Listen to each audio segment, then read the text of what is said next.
नमस्कार, आप देख रहे हैं देश रोजाना। मैं हूं बेनजीर हाशमी। बुलेटिन में शुरुआत करेंगे दिन भर की कुछ ताजा हेडलाइंस के साथ, फिर बात करेंगे हरियाणा की बड़ी और खास खबरों की।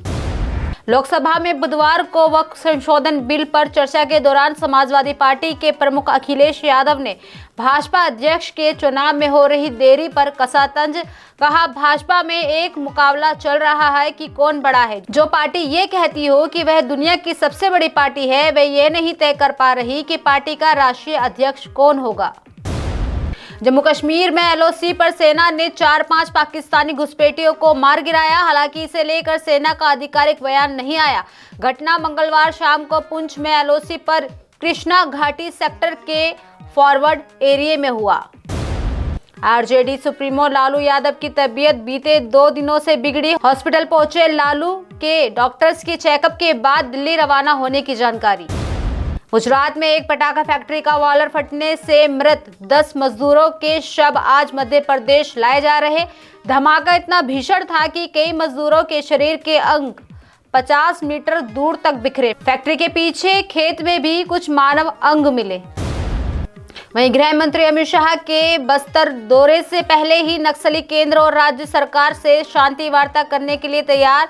नक्सलियों की केंद्रीय समिति के प्रवक्ता अभय ने एक पर्चा जारी किया। अभय ने कहा कि पिछले 15 महीनों में उनके 400 साथी मारे गए। अगर राज्य और केंद्र सरकार नक्सलियों के खिलाफ ऑपरेशन रोकती है तो हम शांति वार्ता के लिए तैयार हैं। वहीं बात करें मौसम की तो मध्य प्रदेश, छत्तीसगढ़, महाराष्ट्र, कर्नाटक, तेलंगाना में बुधवार को तेज बारिश होने की संभावना, साथ ही ओले भी गिर सकते हैं। तो वहीं गुजरात के, आंध्र प्रदेश के 30 मंडलों, नॉर्थ ईस्ट के मणिपुर, मिजोरम, त्रिपुरा और नागालैंड में हीटवेव चल सकती है। महाराष्ट्र के डिप्टी सीएम एकनाथ शिंदे पर पैरोडी सॉन्ग मामले में कॉमेडियन कुणाल कामरा को पुलिस ने तीसरा समन भेजा। उन्हें 5 अप्रैल को खार पुलिस स्टेशन में पूछताछ के लिए पेश होने को कहा गया। इससे पहले पुलिस ने कामरा को 2 समन और भेज चुकी है। तो ये थी दिन भर की ताजा हेडलाइंस। अब बात करते हैं हरियाणा की बड़ी और खास खबरों की। हरियाणा शिक्षा विभाग ने नए शैक्षणिक सत्र शुरू होने से पहले ट्रांसफर ड्राइव पूरा करने का लक्ष्य रखा था। वहीं अब मई में ट्रांसफर ड्राइव शुरू होगा और जुलाई तक इसे पूरा कर लिया जाएगा। दरअसल इससे पहले अप्रैल में टीचर्स का प्रमोशन भी होगा। हरियाणा के शिक्षा मंत्री महिपाल ढांडा ने इसे क्लियर किया है। आपको बता दें कि शिक्षा मंत्री महिपाल ढांडा ने मंगलवार को शिक्षा विभाग के अधिकारियों संग बैठक की। बैठक में उन्होंने ट्रांसफर ड्राइव, नई भर्ती और पदोन्नति की समीक्षा की। आपको बता दें कि शिक्षा मंत्री महिपाल ढांडा ने बताया कि हरियाणा सरकार का उद्देश्य सरकारी स्कूलों में शिक्षा के स्तर में सुधार लाना है। वहीं आपको ये भी बताते चले कि अप्रैल महीने में ही सभी नव नियुक्त और प्रमोशन पाने वाले शिक्षकों को उनके स्टेशन दे दिए जाएंगे। दरअसल शिक्षा मंत्री ने आगे कहा कि सरकारी स्कूलों में बच्चों की संख्या और राष्ट्रीय शिक्षा नीति 2020 को ध्यान में रखकर पीआरटी, टीजीटी व पीजीटी की पोस्टों का रैशनलाइजेशन कर दिया जाएगा। मई के पहले हफ्ते में अलग अलग चरणों में सभी तरह के टीचर्स का ट्रांसफर ड्राइव शुरू करके जुलाई में सभी को उनके नए स्टेशन पर ज्वाइन करवा दिया जाएगा, ताकि बच्चों की पढ़ाई सही से चलती रहे।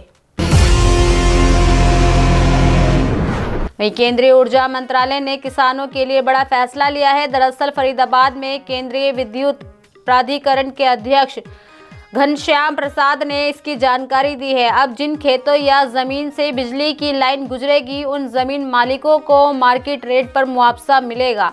राष्ट्रीय विद्युत प्रशिक्षण संस्थान एनपीटीई के स्थापना दिवस पर बोलते हुए घनश्याम प्रसाद ने कहा कि ये नीति मनोहर लाल खट्टर की पहल पर तैयार की गई और इसे सभी राज्यों के साथ बैठक कर मंजूरी दी गई है। बताते चले कि इससे पहले बिजली लाइन डालने में किसानों को काफ़ी परेशानी होती थी, लेकिन अब इस नई नीति के लागू होने से उन्हें सीधा आर्थिक लाभ भी मिलेगा। वहीं हरियाणा के पूर्व मुख्यमंत्री और वर्तमान में केंद्रीय ऊर्जा मंत्री मनोहर लाल खट्टर के नेतृत्व में ऊर्जा मंत्रालय में बड़े बदलाव किए गए हैं।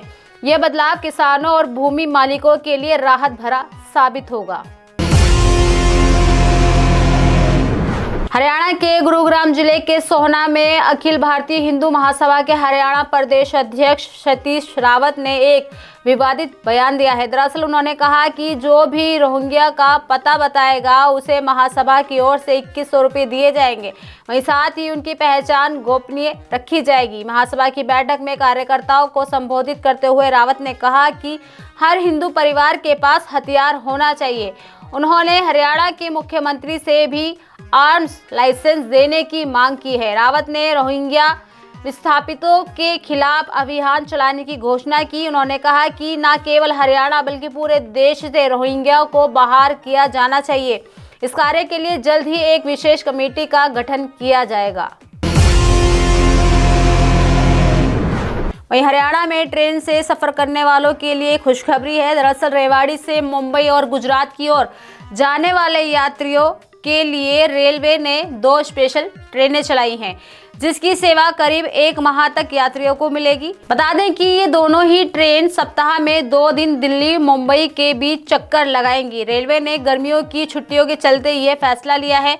उत्तर पश्चिम रेलवे के मुख्य जनसंपर्क अधिकारी कैप्टन शशि किरण के अनुसार गाड़ी संख्या 09003 मुंबई सेंट्रल दिल्ली द्वि-साप्ताहिक एसी स्पेशल रेल सेवा 1 अप्रैल से 6 मई तक मुंबई सेंट्रल से मंगलवार व शुक्रवार को 10:30 बजे रवाना होकर बुधवार व शनिवार को 10 बजे दिल्ली पहुंचेगी।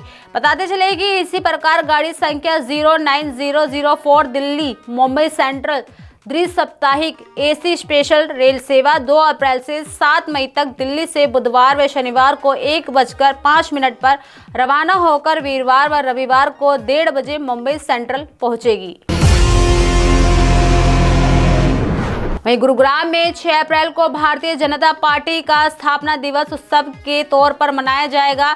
दरअसल इस कार्यक्रम को लेकर पार्टी द्वारा तैयारी की जा रही है। भाजपा द्वारा गुरुग्राम और महानगर दोनों जिलों में अलग अलग कार्यक्रम आयोजित किए जाएंगे। कार्यक्रमों को सफल बनाने और लोगों की उपस्थिति बढ़ाने के लिए दोनों जिलों के अध्यक्षों ने कार्यकर्ताओं की ड्यूटी लगा दी है। इसके साथ साथ कार्यक्रम संयोजक और सह संयोजक भी नियुक्त किया है। इससे पहले प्रदेश अध्यक्ष मोहनलाल बड़ोरी ने प्रदेश स्तरीय समिति बनाई थी। अब जिला स्तरीय जिम्मेदारी सौंपी गई है। गुरुग्राम के जिला अध्यक्ष सरप्रिय त्यागी ने अनिल गडास को संयोजक बनाया है। इसके अलावा उनके साथ 3 सह संयोजक भी लगाए गए हैं।